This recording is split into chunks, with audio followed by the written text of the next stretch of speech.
that is also just the basic pattern, right? According to Vishwanath Chakravarti and Madhurya Kadambini, right? You get Utsa and Mai, and then you get Kanatarala. So I guess it just happens to everybody. You get really excited, you get that really toxic certainty, and then you realize that you're not going to go back to Godhead, so to speak, in 4 weeks. And then you wonder about maybe it'll be 4 years. And then, 4 years later, you're faced with that dilemma of how much work do you actually want to put into this? But that's actually the fun part, really, is it's kind of like self-discovery, isn't it? Like, I kind of feel like I'm pulling away more and more layers of myself or of layers of my mind or something, so that I just kind of seeing more and more how lazy I am, and then I don't want to work for this. But then you wind up thinking, no, that this ideal of Krishna, it's really beautiful. It's really worth it. Let's not give up. Let's hang on to whatever bit of it we can hang on to and keep it. That's kind of the fun part, seeing how I survive. It's almost like a video game. Like you have to get through some kind of maze or something and survive the bombs, and you see how you get through them and you get out the other side. It's kind of exciting. And then sometimes you don't. You get bombed and you sink into the depths for a while. That's also exciting. I mean, I don't know. There's two ways to look at life. One is that it's hell, and one is that it's beautiful. So I think maybe, it's just more healthier to look at it like it's beautiful, even the bombs.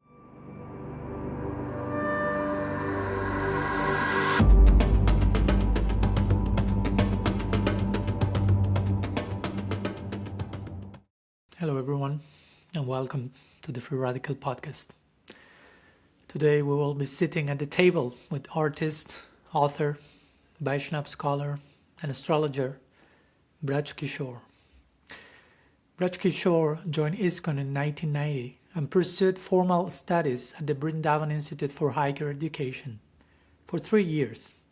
He later spent 6 years with the Krishna-bhakti band 108, integrating devotional themes into alternative music culture. Married in 1997, he's a father of 3. Professionally, he has worked in both software development and language teaching before transitioning into the field of Vedic astrology, where he now focuses his efforts. He has translated the Bhagavad-gita and 4 cantos of the Srimad Bhagavatam, and is currently working on the 5th canto of the Bhagavatam, as well as the Yoga Sutras.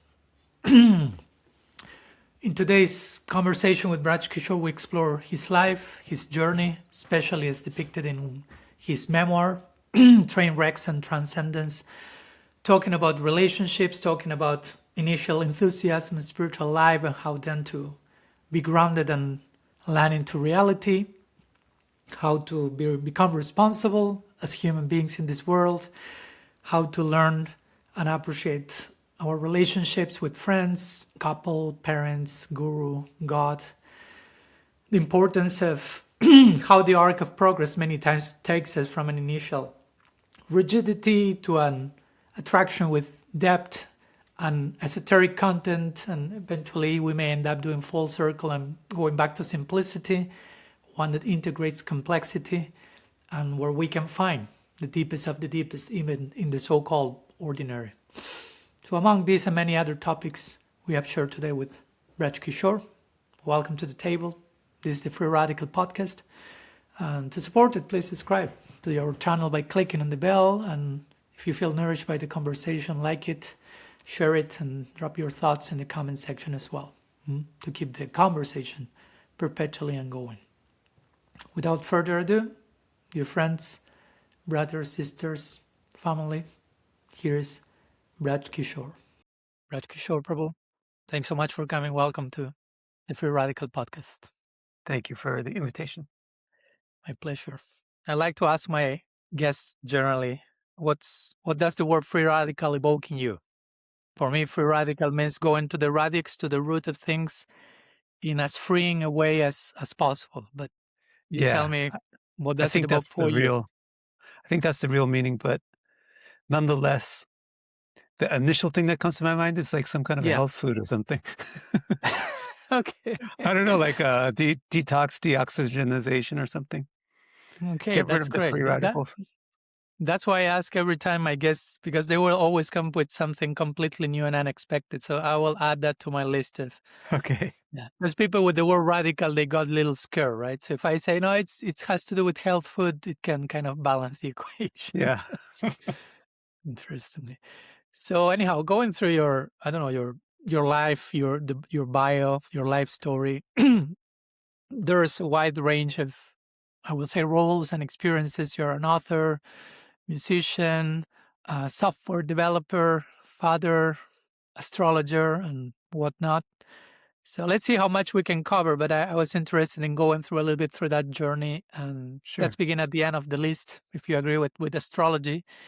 Sure. Uh, and in your work with Vedic astrology, I'm curious how do you understand the relationship between, and probably this question has been asked for you 1,108,000 times, but how do you understand the relationship between astrology and free will, especially considering that some people, including within bhakti circles, may lean toward a kind of determinism in terms of astrology, as if uh, everything were already fixed. So where does personal responsibility come into play? hmm. As far as I understand it, your free will is what causes your destiny. So Hmm. it's like you choose to take some kind of an action, and then there's some kind of a result from that. And then that result is not something that you can avoid. It's not like you have a choice. If I push, I don't know, if I push a boulder down a hill, that's my choice. That's my free choice. But after that, it's rolling, right? Yeah. And So then your I don't, choice is how you react to the unavoidable result of your previous choice. yeah. And kind of, I feel like people have more and less freedom of choice, they Hmm. depending on how free they are from that reflexive reaction to what's going on around them, how much kind Hmm. of detachment and knowledge they have gives them the ability to not just react to things in the same Yeah. pattern. Yeah. React or overreact. Yeah. Or Yeah, underreact. yeah. So will you say that astrology is, I don't know, let's say you have your chart and some quote unquote predictions are there. It's more kind of a depiction, portrayal of a karmic momentum that was created by previous actions that tends to go in a certain direction, but that doesn't mean that it's completely predetermined. And still you have the choice to, how do you choose to react to that, to respond to that, at Hmm. least in principle? Yeah. What I think is in Yoga Sutra, Patanjali said that you have all these infinite samskaras, but you get certain ones activated per lifetime, Mm. right? Hmm. And I think actually what the planetary configurations actually describe is the activated samskaras for that lifetime. Mm. So that's what it's talking about. It's talking about what kind of impetuses are you going to feel, what kind of pushes, what kind of motivations, what kind of emotional things are going to be happening, driving your actions. And of course, you might have more or less freedom to interact with those depending on how detached and how much knowledge you have. Hmm. So yeah, Hmm. I think it does show. Basically, it's showing the karma because the samskara is the karmashaya. It's the holder of the karma. So by showing the samskaras, it's showing the karma, and then by showing the karma, it's showing the phala, which is what happens to you. I don't know. I don't really think determinism is wrong, Hmm. but you can't take free will out of the picture, otherwise it's Yeah. meaningless. Like free will has to be the origin of it. Yeah. Because I like to say, if we take free will out of the picture, at least from our Gaudiya perspective, cartridge to our agency is one of the intrinsic elements of the soul. So you take that out and Atman stops existing, which is a contradiction of terms, basically, right? Yeah. One of my Yeah. favorite quotes ever, though I cannot tell you where it's from. I mean, I believe it's from one of the Samhitas, like one of the original four Vedas. But one of my favorite quotes is, "If there's no free will, the Vedas are speaking, and they say if there's no free will, then why do we even exist? Why do the Vedas exist? We exist because you Mhm. have a choice about what to do, and we're trying to inform you about what the best choice is. Mm. Thank you. Okay. Okay, so we can continue in the astrological trajectory, but again, there are many facets to the jewel that you are. So I'd like to move for a moment from your work in astrology to you're also an author. So I remember personally, I came across your work many years ago through your website, the Enquirer. Uh, And what stood out to me was, yeah, not only the range of topics, the depth, the originality of the writing, but also the willingness to address topics that were, and in many cases still are, considered taboo within Gaudiya yeah. Vaishnava circles, questions about sex and gender and the position of woman, even some esoteric aspects of the tradition. So looking back and considering that many of those articles were written decades ago, do you feel that the taboos within the Vaishnava society have remained the same, or have new ones emerged? Do you have more Hmm. advanced taboos, more refined taboos? Are we making some progress? Or in other words, what do you think we need to be speaking about today in order to remain relevant, honest, and deep as Gaudiya Vaishnava? Not only relevant to the world, but relevant to ourselves as sadhakas, so the tradition remains something living, Huh. relatable. I really don't feel qualified to answer the question because I think that's everybody else's business. Hmm. Like I know for myself what I need to ask myself. And I know for myself what I need to think about, what issues I need to face and not be scared of. But I don't know for somebody else.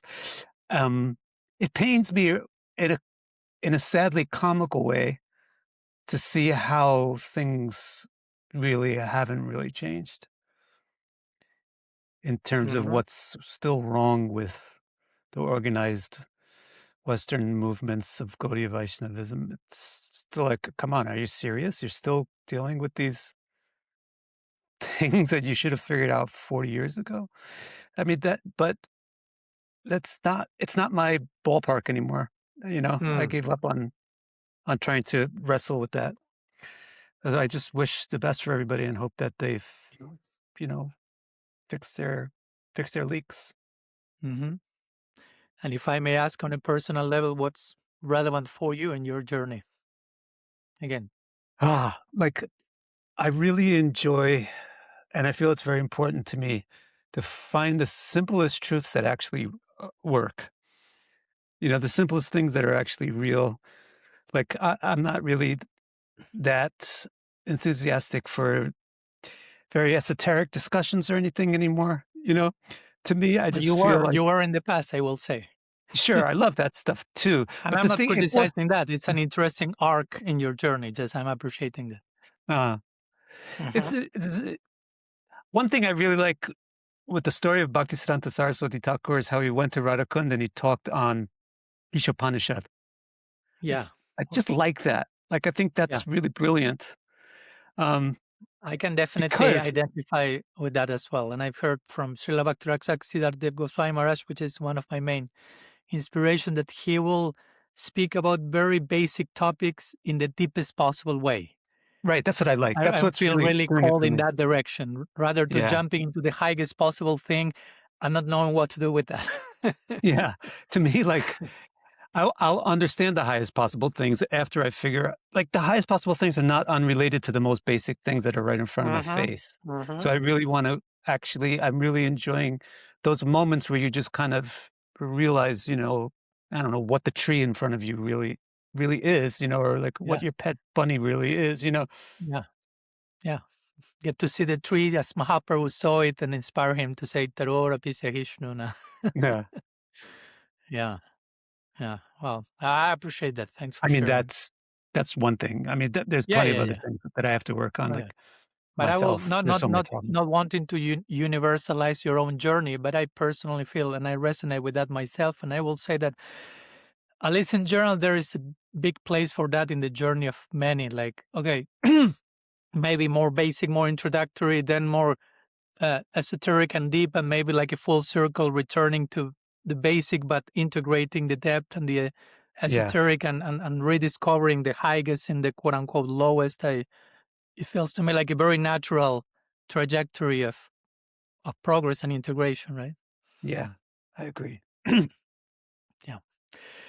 And of course, apart, you wrote many articles, but also you have written several books, some of which I've read, especially some of your renderings of the early cantos of the Bhagavatam and your simple Gita, which I really appreciate. Again, speaking Thank you. about keeping things simple, Mm, yeah, especially appreciated there the dialogical style, the in-between questions and reflections, very much in the spirit of Vishwanath Chakravarti Thakur's writing. So thanks for that contribution.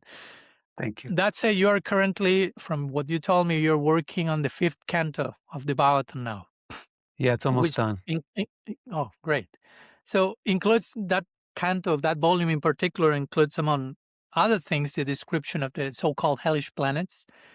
Yeah, So many readers struggle with these passages, right? Especially when trying to reconcile those sections with a theology centered on divine love and a God that is described as Karuna Sindhu, an ocean of mercy.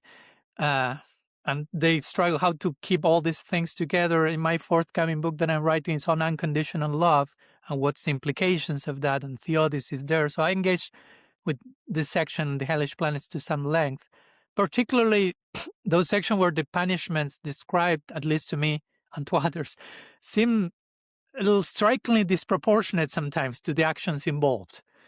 mm, Which for me sometimes and others raise the question of whether such depictions are meant to be taken literally or whether they might function as, I don't know, a pedagogical tool or rhetorical device, perhaps even a strong exaggeration intended to prevent some people from certain behaviors. mm. Uh, so anyhow, how do you personally approach this description as you have been writing about them? Do you understand this I as really literal enjoyed that chapter. realms? Yeah, Sorry? I really enjoyed that chapter, actually. Mm-hmm. The chapter on the health. What is it? One? I think it's one chapter at the end, right? Maybe just, yeah, it's just one. Anyway, I really enjoyed it. And I felt like it made perfect sense, to be honest. Uh-huh. Maybe I'm just a very punk, like, I'm okay with like extreme I was punishments. I was going to say you have a background of heavy metal, black metal, maybe Yeah, even. So I don't know how yeah, much that's filtering.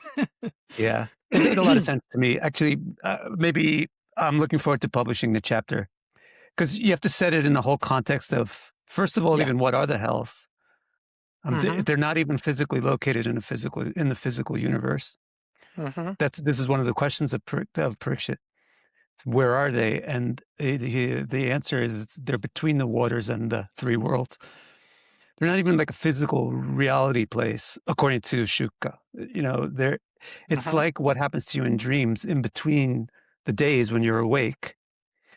And actually, I found that I felt there's an immense sense of justice to the punishments, and I felt that the punishments made sense, and you could see how they're helpful to the person.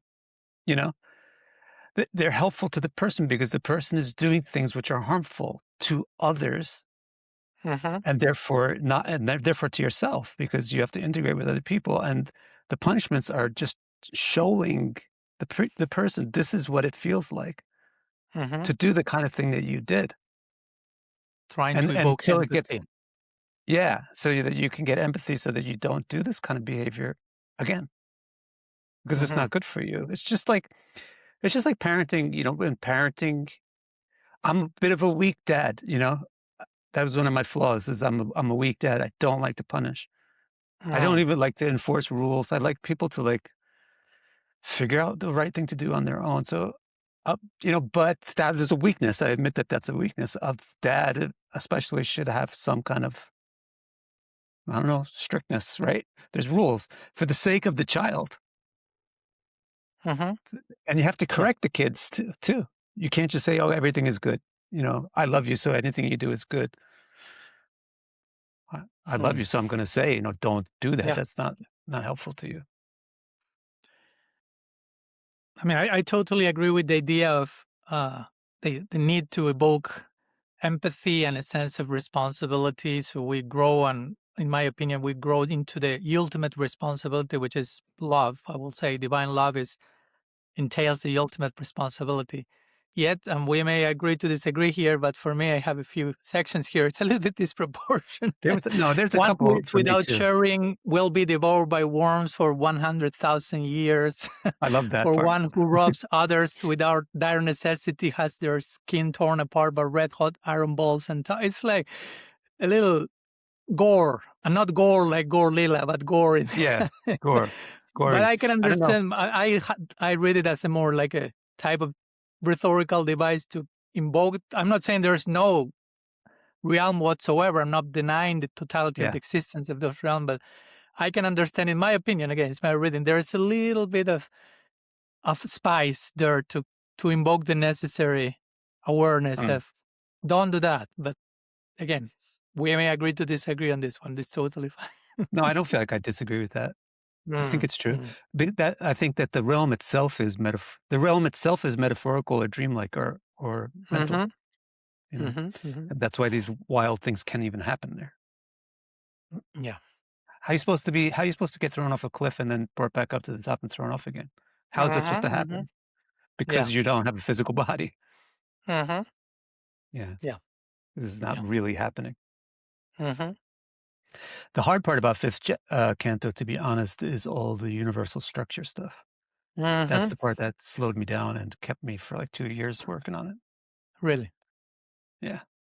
And Yeah. I there's won't still one publicly chapter that, ask you if you believe that the earth is flat or not. I don't want to put you into trouble. no, well, it all depends on your perspective, you know? Yeah, that's how I If think it. you're an It ant, could be then flat a at some ball is flat. parts and round at another parts. Right. Well, I mean, if you're small enough, then a round thing becomes flat. Yeah. Yeah. And that's how it is for us. And if you just want to talk about practical things, then the ground is flat. Mm. But if you want to talk about the earth as a thing that's out in space and in relationship to the sun, then they're called globes. They're gola. Yeah. They're globes. And on top of that, Sukadev Goswami is speaking about that, and how do we know from which place he's speaking internally, right? What is he seeing and experiencing that come in certain words and makes him express certain realities in certain Yeah. literally form or shape? But yeah. Yeah. There's the opening chapter of the astronomy stuff is incredibly great. And it matches exactly to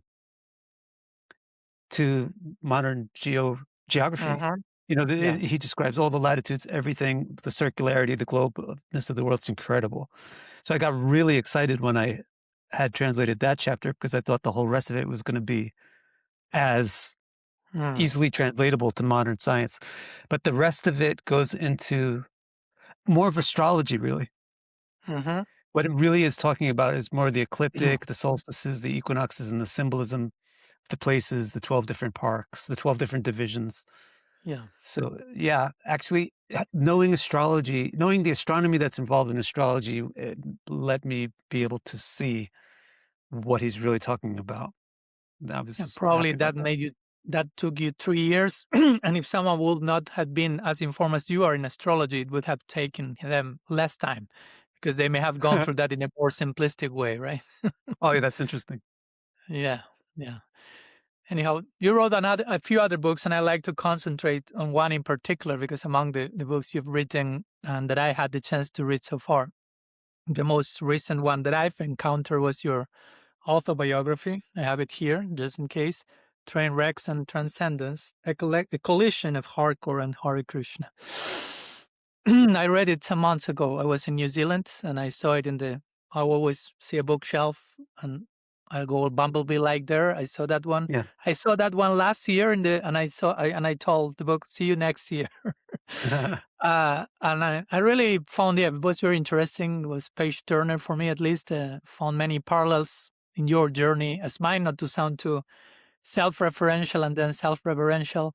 But yeah, we joined at a similar age. We came from a similar punk hardcore teenage background, playing in bands. Then we became deeply committed to our spiritual call, very totally fascinated with philosophy and deeply studying it, and yet gradually maybe becoming disenchanted with some institutional or hierarchical models, then going through some necessary crisis and so on. So there are many topics, of course, in in this book, because of course it's your life story. at least till the point you get married. So I'm sure many Yeah. are waiting for part 2 and what comes after that. So I like to spend the rest of the conversation exploring some of the themes you write about in your memoir. So, well, first of all, I really appreciate, how to say it, the sarcastic honesty of your disclosure while telling your story. You have a good sense of humor also. Maybe Thank you. Italian DNA also adds to the equation. But I appreciate how, yeah, how you're naturally willing to embarrass yourself while describing many times how you will be sure and certain about some things, and how eventually life will humble you and make you realize, well, life is bigger and deeper and more Mm, nuanced than you previously thought, which for me sounds like the Odyssey from Canista to Madhyam, right? mm, And to me, for me, this same sounds like a life theme, how each of us can actually, ideally, hopefully, mature from an initial sense of toxic certainty. I know it all, I've conquered it all, I've colonized it all, to being more and more comfortable with mystery, with not knowing everything, with the grace between black and white, with yeah. reality being, I don't know, too vast and too deep to fully comprehend, yet at the same time undeniably beautiful. So I don't know if so far you agree with my reading of this pattern that I found in your narrative, and if so, I don't know how you see that shift shaping one's spiritual growth from initial certainty to being more nuanced. Yeah, I like the way you read it. That is also just the basic pattern, right? According to Vishwanath Mm. Chakravarti and Madhurya Kadambini, right? Mm-hmm. That's the basic pattern. You get Yeah. Utsa and Mai, and then you get Ganatarala. So I guess it just happens to everybody. You get really excited, you get that really toxic certainty, and then you realize that you're not going to go back to Godhead, so to speak, in 4 weeks, and then you wonder about maybe it'll be 4 years, and then Maybe 4 years for later life. you're a little bit, yeah, Yeah. then you're a little bit faced with Yeah. that dilemma of how much work do you actually want to put into this. But that's actually the fun part. Really, is the fun part is it's kind of like self discovery, isn't it? Like I kind of feel like I'm pulling away more and more layers of of myself or of layers of my mind or something, so that I just kind of seeing more and more how lazy I am, and then I don't want to work for this. But then you wind up thinking, no, that this ideal of Krishna, it's really beautiful. It's really worth it. Let's not give up. Let's hang on to whatever bit of it we can hang on to and keep Mm. it. That's kind of the fun part, seeing how I survive. It's almost like a video game, like you have to get through some kind of maze or something and survive the bombs, and you see how you get through them and you get out the other side. It's kind of Mm. exciting. And then Mm. sometimes you don't, you get bombed and you sink into the Mhm. depths for a while. That's also exciting. I mean, I don't know, there's two ways to look at life. One is that it's hell and one is that it's beautiful. Mm. So I think maybe, it's just more healthier to look at it like it's beautiful, even the bombs. Mm. Yeah, I always like to think, and not to be a tragedy denier or that there is suffering or stuff that is happening, but not to zoom in into the hell part so much that we Yeah. lose sight of the beautiful, and not to zoom Yeah. in into beauty in the way that you become like a harmony junkie and everything is la Yeah. la la, but how to integrate the tragic into the beautiful. Yeah. Mm. Yeah. Yeah, but thank you for that, because I think we need more and more like memoirs and life testimonies of not just only superhero, transcendental, always pure sadhakas, but people who go through the messiness that we all go, so that people can really say, "Oh, that's relatable. That I see myself there." Like as you pointed, Vishwanath Chakravarti Thakur is acknowledging this sixth expression of anishtita bhajana kriya, unstable bhakti, and for me, that's a way of validating those who are through that. Not to say stay there forever, that's the goal, welcome, congratulations, but to say, yeah, that will happen. And it's part of the journey. So the fact that you are going through all these embarrassing ups and downs, it's a confirmation that you are on the bhakti path. So in one sense, it's glorious. In one Yeah. sense, it's a reason to celebrate. Oh, this is confirming that I'm on the path, though Yeah. I'm not Actually, I was supposed to thinking stay that. here. Yeah, I was thinking that when you were talking too. Yeah. So reading your book is kind of that, right? Without it, maybe that framing, but just seeing life journey that in going through all the weathers of the heart and the different landscapes, but normalizing. Yeah, this is part of the journey. Welcome. Be realistic. Mm. So thank I you feel for like saying that. one thing about me is I'm kind of like a devotee of truthfulness. Like I Hmm. like truthfulness. Yeah. So yeah, I don't really ever see the value of like pretending that something isn't what it is or like hiding. I mean, I'm sure that right now I'm hiding tons of things from people, but not by my choice, you know? Yeah. So that's why when I wrote the memoir, I didn't really think like, oh, let's hide this or let's hide that. Or I didn't think like, is this going to be beneficial to talk about to people? Because if it's true, then it's beneficial. That's my feeling. Yeah.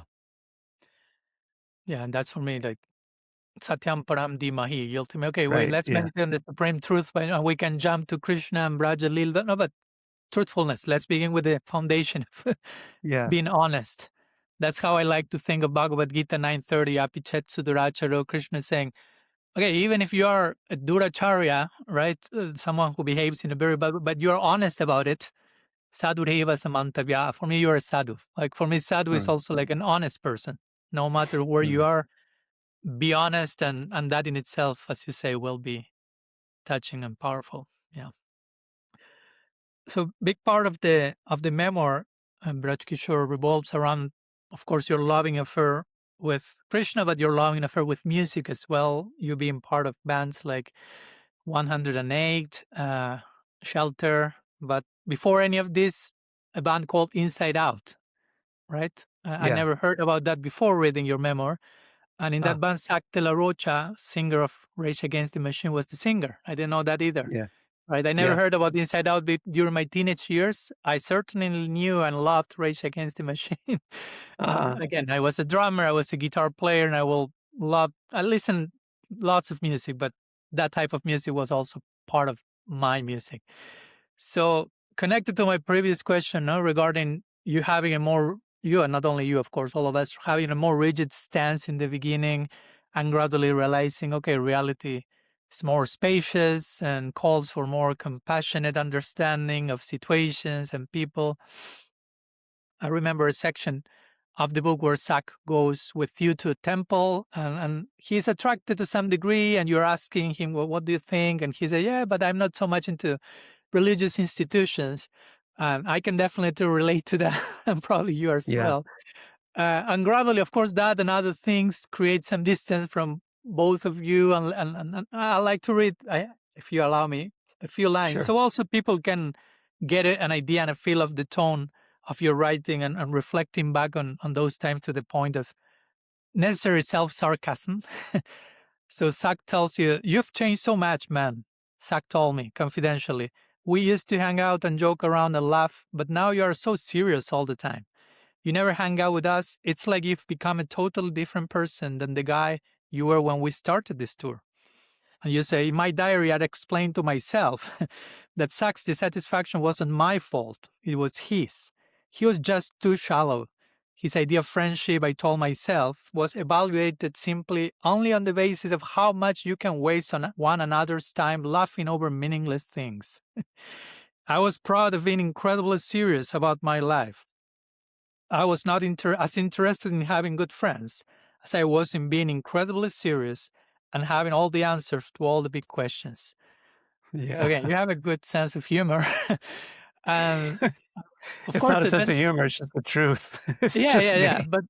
But again, Yeah. you put it on a smile to speak about tragedy. Sometimes we need to, Yeah. yeah, we laugh not to cry. So Yeah. eventually, of course, your commitment to exclusive Krishna-bhakti in the Utsahamai chapter makes you Yeah. live probably inside out. And there is a moving scene I remember where Sak ends up crying because of this separation and the friendship Yeah. you both had.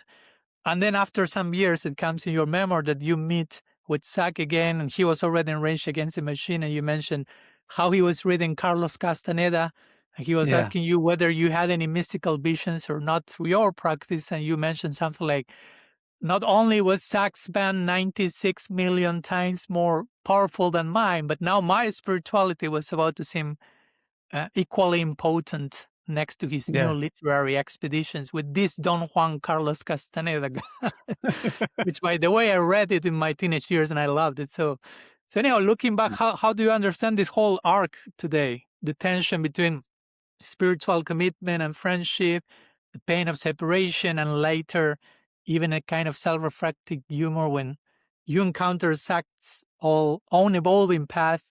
I don't know. Do you see it as a necessary exclusivity at the time, or as something that might have unfolded differently with the more spacious understanding that you have developed after that?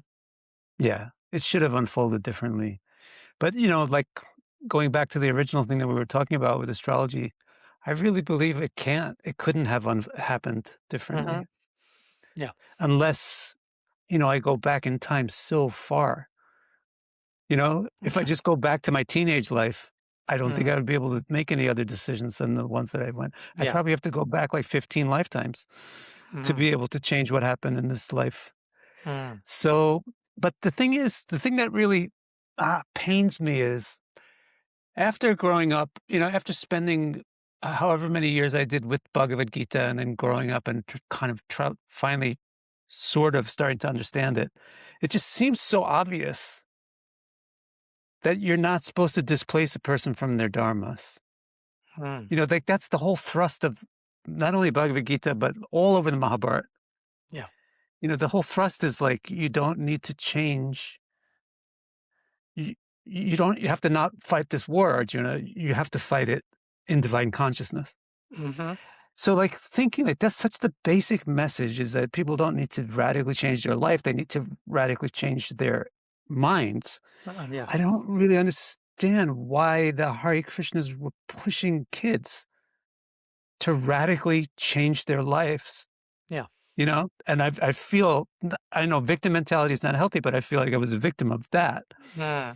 I was radically pushed to like become this radical guy who was like completely over serious and completely over dedicated. Of course, I'm susceptible to it. Of course, I'm the perfect candidate for that.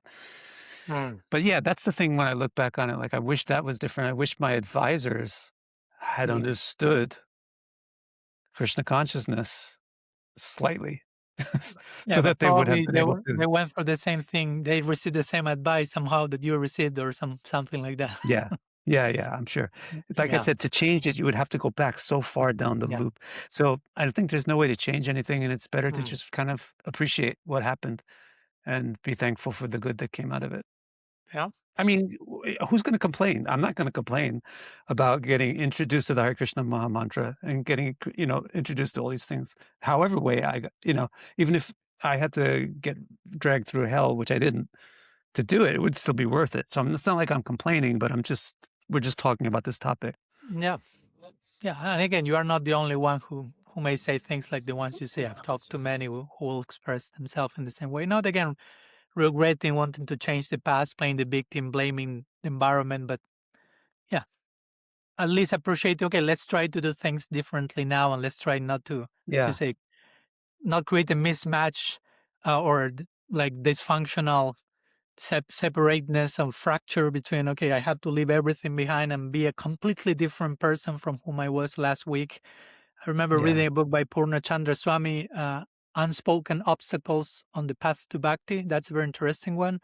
And he will, as a Prabhupada disciple, say, when we joined, I don't think there is in the history of humanity any movement that created such a sudden change in embracing a new culture and a new philosophy like we did in the 60s and 70s.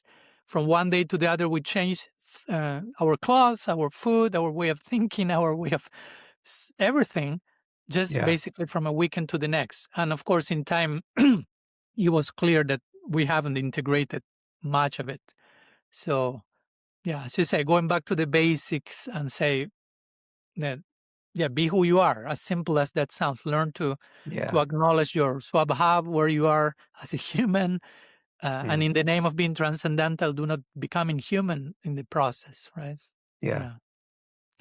And I'm curious, have you stayed in touch with Zach after all this journey, or ever felt inclined to reconnect with him, especially as, again, your perspective evolved over time regarding how you viewed people outside of your spiritual circle? Unfortunately, I'm not too much in contact with him. And Uh-huh. also the way his life went, um, probably maybe isn't all like a bed of roses as we would think, becoming famous is not really that great. Mm. It's a pain. And then you have to kind of isolate yourself and insulate yourself. And then also you sort of feel like people are always using you Mm-hmm. Yeah. for what you have. So it kind of interferes with reconnecting. And I don't know. And plus, it doesn't help. Like, I'm not really very connected with any of my friends. This is one of the curses that I'm bearing in this lifetime, is that I have very poor relationships. Like, I move because of all this moving into different countries and into temples and Uh-huh. everything. I just broke all the relationships with all the friends, even though it's not like they're not my friends. It's just that they are on the other side of the world. I never see Yeah. them.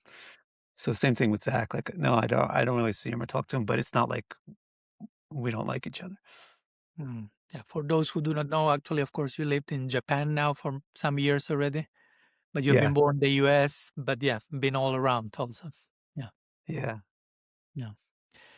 Another dynamic that comes in your memoir, Braj Kishore, is of course that appears throughout. It's your relationship with your parents.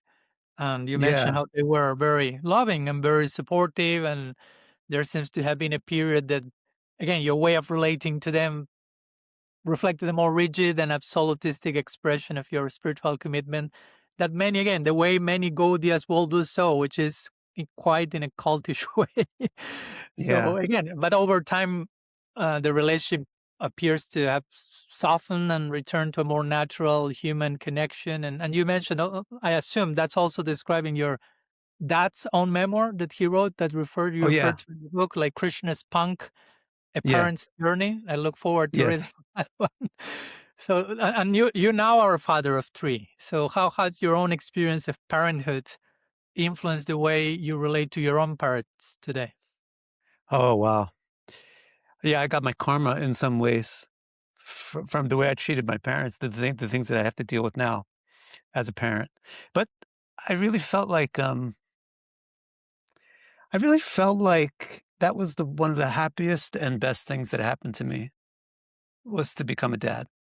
And Mm-hmm. also the most beneficial to my evolution as a human being. One of the most, honestly, as much as sadhana is supposed to be powerful, I think I hardly do it correctly enough for it to be powerful.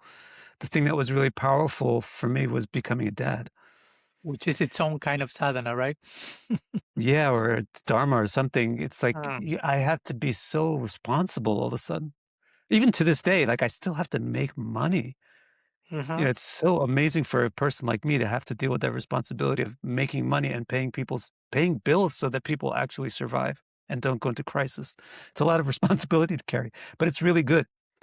It really reformed a lot of the like radical aspects of my personality, Mm-hmm. unruly aspects of my personality, or Mm. overly independent aspects of my personality got a lot reformed by parenthood, even more so than marriage.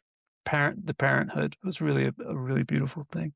My kids are fantastic, but they all have their problems. They all have their Like any problems, and fantastic any truly fantastic person. mm, but that's also part of the responsibility is to help your children. Yeah. So it's nice. It's an ongoing thing. It's not like but they're all grown up now. The youngest one is 14. So pretty much they're all out of that super young age where you really have to be there for Mm-hmm. them all the time. Do they live in Japan, the three of them? Yeah. Yeah. Okay. Yeah. Thanks for that. I always ask devotees who have children to share their testimony of epiphany while at becoming a parent, a mother, a father, because I know, and I've always heard how transforming that is. And I always think, okay, I'm a sannyasi, so I don't have biological children, but so I better get responsible with the people under my care, my children, because Yeah. if not, monastic life can be just escapism and spiritual bypassing. Yeah. I like that. I appreciate Yeah, that. yeah. And of course, we are also speaking, we talked about Zach, a friend, your parents, we are speaking about healing relationships. And nowadays, at least in part of the Gaudiya community, there's a lot of conversation regarding women and their role and contribution, whether they can be Diksha gurus or not, and other related topics. So you've written some articles in the past on your website, but also in your bio, you refer to a fanzine, if I may call it that way, the Inquirer that you Yeah. will publish at the time. I also published my fanzines in my teenage years. And Right. you shared some interesting, on one issue that you publish, you share interesting compilations of quotes of Prabhupada just regarding the position of woman. Let me share just two. From a purport of Bhagavatam 3:14-17, the wife is considered to be the source of all liberation. Therefore, husbands as a class cannot repair the debt to woman, either in this life or in the next. And another one from Bhagavatam 4:25-21, for those who do not believe me. Women, on the other hand, are to be seen as embodiments of divinity and representatives of intelligence. So beautiful. Thanks for sharing that. Do you think the tension around women in some parts of the tradition, I don't know, points to something deeper that maybe we have learned to, as Gaudiyas, to revere the sacred feminine, the Aishirada in theology, but still struggle to embody that honoring the feminine in practice in our own feminine dimension? If so, what will it take to close the gap? I don't know if you have any thoughts on that. Mm. Well, I'm very, very pro. I'm very, very pro feminine, so probably not unbiased. But one thing I do think should be said is that most of the issues that you're bringing up aren't really related to the Gaudiya tradition. It's just this one little bubble of it. Yeah, that's why I try to clarify some section of the Gaudiya community. Yeah, some I section don't of it. want, Like, I don't want to make it but sound like this is our philosophy, this is how the essence of our yeah, everyone believes in the tradition. Yeah. Thank you for yeah, emphasizing that. it's just maybe the ISKCON and then the spin-offs of the related things Mm-hmm. related with that. They got these odd ideas. They're really odd ideas, really, it's kind of almost as odd as like, how is it that the Bhagavad-gita is so obviously pro-karma yoga, but yet I was advised to go for renunciation? Mm. Is similarly like, how is it that the Vedas are obviously so either egalitarian or actually pro-feminine, but yet there's this misogyny going on there? How is that happen? How is it? Mm-hmm. Well, are you people reading these things? Are you reading these books? Which parts are you reading? Yeah. Which filters are you having in front of you while reading the Yeah. books? Yeah. Yeah. I mean, the issue of women in Diksha gurus is like, why don't you just look at the lineages? Why don't you just look in the history books of the lineages, and then you could stop asking that question. You could have stopped asking that question 45 years ago, the day after you asked it. Yeah, yeah. For me, the Yeah. fact that the question is there points to a problem. The fact that you are questioning that, it speaks. That's the tip of the iceberg. What's the Yeah, I actual think so. problem behind that? It points to a reluctance to accept an answer. Mm, Yeah. yeah. Anyway, things are what they are. Oh, Best thing I ever did for myself was just worry about myself more. mhm. Not the of other people and the other people's problems and everything. I have enough problems, I have to worry about those. Yeah. Yeah. Speaking about responsibility, right? It's so easy to spend too much time in how the world or other people are living their lives, and we have so many good reasons to be quote unquote many good reasons to be attentive to that and totally, yeah, dismiss Yeah. doing our homework. So thank you. Let me read one last section from your memoir, if you allow me. With Oh, you, can I you say point, one thing? yeah, of Can I say course, one thing? yeah, Um, that fanzine, The Inquirer, yeah, there's a person there's a publisher somewhere in some Nordic country who's gotten all of those, zines together, mm-hmm. and he's gonna publish it as a book with some new material added in. And I think Interesting. that might happen this year. Okay, thanks That'll for be the exciting. news. Yeah, Yeah. and your fifth canto volume will be published this year as well. And Yoga Sutra Yoga too. Sutras as well, all this year. Hopefully, if the Yeah, samskars allow the karma to fructify. yeah.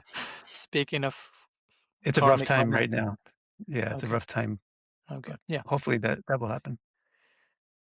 So one last section I like to read from your book. When you point to something I consider very important in relation, of course, to the topic of woman, but also beyond that one especially, and it's more related to how we interpret what a guru says. Most of us may sometimes interpret what a guru says based on our capacity to draw from that person, though we often, again, make our filters the totality of that person. So it says, Yeah. then I thought of Prabhupada. He was so different during the very early years of ISKCON, when his circumference was so much smaller and women were also an important part of it. Later, the circumference became so different, and he too seemed very different. I began to realize that what ISKCON was accepted as Prabhupada's mood was really only the mood of Prabhupada's circumference at a given point in time. Even what they saw as Prabhupada's teachings was only the teaching they had managed to evoke from him. And what they propagated was only what they had managed to comprehend of the teachings they had evoked. So I really appreciate especially everything but the last sentence. So based on what I just read, I'm curious how you navigated over time this tendency to filter and project and limit the other to what we think the other to be or what we need the other to be for us at any given moment, rather than being open to who the other actually is. Yeah. Being open to being So, transformed by who the other actually is, right? yeah. Yeah. That's a hard thing. For me, what I really like is source material, you know? Mm-hmm. And I think the reason why I like source material as much as possible because I feel that cuts out filters and it cuts out middlemen, you know? It's supposed to be a transparent via media, but maybe it's not quite always transparent, you know, the way that we're receiving the information from Shastra, especially if Shastra is right in front of your face, why not just pick it up and read it? And so I really that's why I do the work that I do with the Bhagavatam, because I really enjoy that. I really feel connected when I just go and read as well as I can from the original language itself and go from there, you know? And then when things don't make sense or, you know, of course I check it with Guru. I check it, you know, I make sure I'm not going into left field or something. Mm-hmm. Of course, you need that kind of guidance as well. But I feel like source material, going to the source, going to the Bhagavatam for us, for the Gaudiyas, it's the Bhagavatam really, you know, going to the Bhagavatam as much as possible, as cleanly as possible, as directly as possible, with as much of an open mind as possible, you know? When That's I part read, of the that's being the thing I clean. really enjoy about the Bhagavatam is when I read it, I realize it could be, you know, it just feels real. It just feels like they're talking about real things that are really meaningful and that it could actually happen. You know, these are things that actually happen. It's not fanciful stories. Anyway, so yeah, I think that one of the way to to solve that problem of like the filtering and the circumference surrounding a person, I just had a nice thought, but one of the ways of getting out of that circumference is to just go directly to the source material. Mm-hmm. Yeah. The thought that I had a nice thought too. I just remembered that there's a poem, I think it's Bilva Mangal Thakur, which is talking about Krishna's circumference, Mm-hmm. which is he's surrounded by he's eclipsed by gopis. And so it's just, if your via media is so beautiful, then then it works like Shuka, amplifying Vyasadev's message and creating the Bhagavatam. It actually enhances the beauty of the thing. It's like a magnifying glass or something. So to access Krishna through his circumference is even more beautiful than accessing him directly. But when you're feeling that there's some kind of problem or something with your access, then, well, you can go straight to it. Go straight to it as much as possible. That's what helped me. Well, thank you for that. And since you mentioned, the ideal role of guru at transparent, be a medium, and sometimes feeling there's not enough transparency or total transparency or whatever, and they need to go to source material on how to navigate those moments. Again, we have talked about different topics so far: astrology, music, you as an author, your relationship with friends, parents, thoughts of the feminine. So let's maybe conclude here addressing one of those important connections, which is guru, we just briefly touch upon, and also the figure of guru and some potential, again, difficulties that one could have in relationship to those figure, at least in some cases. I have mine. Though, but again, you haven't talked about this in detail in your memoirs, since the dynamics mostly happen, these dynamics with some complexity, if I understood correctly, happened after you got married, but you eventually went through some, let's say, unexpected dynamics with who at the time was your main spiritual reference, which again, I can relate to based on my own experience. And though I'm not aware of where you stand today internally, and this can be, again, very personal, private affair, but anyhow, I like to ask you what's your current, and you say something already, what's your current understanding on Guru Tattva, how you see your journey evolving, in how you originally conceived the role of the guru, on how, if this happened, how that changed over time. Mm-hmm. For me, it's very similar to that thing that we talked about before about how I really like things that are simple. And I think really Guru Tattva is really such a simple thing. It's the person that teaches you about a subject. It's the person who gives you access to a subject. So in other words, it's the person who's carrying the subject to you.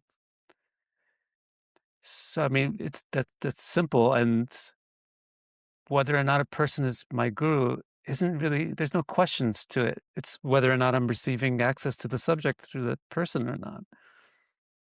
If you're teaching me stuff that's I'm actually learning about tennis, then you're my tennis guru. You don't have to initiate me. You don't have to accept me. I don't have to accept you. It's just a fact. It's just a functional fact that you're my guru for that subject. And I got attracted, and that's what attracted me to Prabhupada in the first place, to be honest with you. Because one of the first things that I read from Prabhupada was Ishopanishad, and in the introduction to Ishopanishad, it's like a transcription of a class that he gave somewhere in Britain somewhere or something. And kind of he said, "Ladies and gentlemen, tonight we're going to talk about the Vedas, and the Vedas are the actual source of authority for knowledge, and that's where we get our knowledge from. And you're considered, I mean, I'm paraphrasing, of course, you're considered right or wrong based on how much you have fidelity to the Vedas." And I thought, that's mind-blowing. That makes sense. And that became a truth for me. And luckily for me, that is a Vedic truth. That is the way the Vedantic schools feel about things. So it's not like a guru can just make up stuff or just come up with new ideas. The guru is just the person that is showing you what the Shastra is and helping you really understand the Shastra. That's what a guru is. If it's Shastra, if you want to learn tennis, then the guru is the person who understands tennis and is showing you what tennis is. So yeah, I got attracted to gurus who also had the same idea about what a guru is. The role, the duty, or the role of the responsibility of a guru is to teach you Krishna's words, to teach you Krishna's teachings directly. Here it is. It's in the Shastra. Now understand the Shastra. So I like that. And I feel confident about that too. Because you don't always worry, like, what if my guru falls down, or what if my guru isn't really a guru? You don't have that problem anymore. If the guru is the access to the Shastra, if you're just getting the Shastra through the guru, it doesn't really matter if the guru eats onions or garlic. Honestly, it doesn't really matter. It just matters if you are understanding and getting access to Krishna. Yeah. Yeah. How do you see your own role as guru? Because you may not be given diksha, but I'm sure people look up to you as a teacher. You write books, you write articles. So people do. I have to pity them a bit for that. I pity them a bit for that. But then again, no, I'm glad to be able to have that responsibility. Yeah. Because also it's, I'm the kind of person that the only way that I learn is by explaining something. And even when I'm sitting there by myself studying something in my head, I have like a couple of people in my head that I'm explaining the subject to. Yeah. So to me, it's very helpful to have a student or have somebody asking me questions. It's like, that's actually more like their service. Like, does that make sense? Yeah. Like, it's more like they're my teacher. Yeah. Yeah. Um, yeah. The thing is, you could get a big head about being in a guru role if you think that the guru means that you're this perfect person and everything. But if you think that the guru is, yeah, of course I'm a guru. If I understand how to make tea, then I can become a tea guru. What's the big deal? There's nothing egotistical about it. It's not a big ego trip. I just know how to make tea. And the beautiful thing is the tea. It's not, how gloriously I'm teaching you how to make tea. It's the taste of the tea. Enjoy the tea. Facilitating a certain type of content and experience. Sometimes there's people who are very into like a personality cult or something. Oh, you can sense that right away. Yeah. You're my guru. You're my guru. I don't want to hear I'm your guru. I'm your guru. If I'm your guru, then I'll just listen to the stuff that I'm saying. And you shouldn't even be talk about you're my guru. I'm not your guru. You are my guru. Let's just talk about the subject. Yeah. We should be too concerned with the subject to have time to say you are my guru. You are my guru. Both guru and disciple are too concerned about going deep into the actual thing, so to say, right? Yeah. Yeah. Yeah. Thank you. So, Vraja Kishor, after all these chapters, music, devotion, doubts, relationships, astrology, software developing, we didn't touch that one today, but anyhow, some other day, authorship and everything in between, where does Vraja Kishor finds himself standing today? Not in terms of roles, but in terms of how you understand yourself, your path, life, your relationship with the divine at this particular moment of your journey. It's still not very clear to me. I still don't really understand myself very well. Still a lot of pains, a lot of difficult emotional things dealing with, a lot of difficult personality traits that I don't want to have. But there's like nice things. There's a lot of challenges to go through, but there's a lot of nice things too, nice experiences. My friend just sent me a message. There's people that want to do things with me. There's people that want to interact with me. I'm grateful for that. Yeah, where do I stand? I don't know. I never really think that much in advance. I'm just trying to like, yes. I guess you could say since we are who we are right now talking, I guess you could say I'm just trying to be Krishna conscious right now. But I wouldn't really say that the same way to somebody else. But I'm just trying to appreciate the beauty of Krishna that's all that is here, that's around me, and the fact that I'm alive and the ability to breathe and exist and be aware of things. I'm trying to appreciate that.